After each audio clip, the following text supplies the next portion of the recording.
3 years ago, Seattle was among the nation's first big cities to pass legislation gradually raising the minimum wage to $15 an hour. It's a move not without plenty of debate. So what impact has the minimum wage hike in Seattle had on employment? Bear with me here. This goes pretty in depth. University of Washington study released today reiterates the main findings of its previous research, and it is this. The report shows that higher wages led to fewer hours and fewer hires. But this time, it says worker pay on average went up.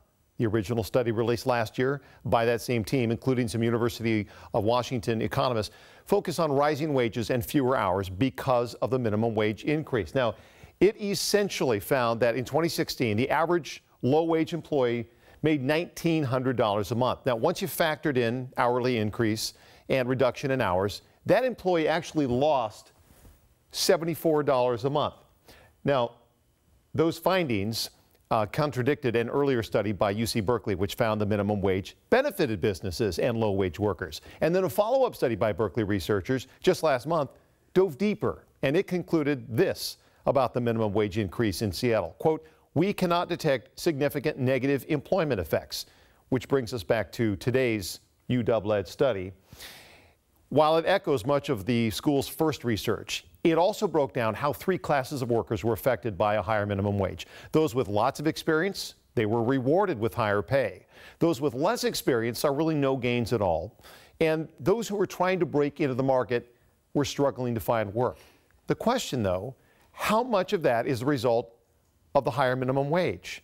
Now, financial expert Ben Zipporah with the Economic Policy Institute was critical of the UDub study, writing this today.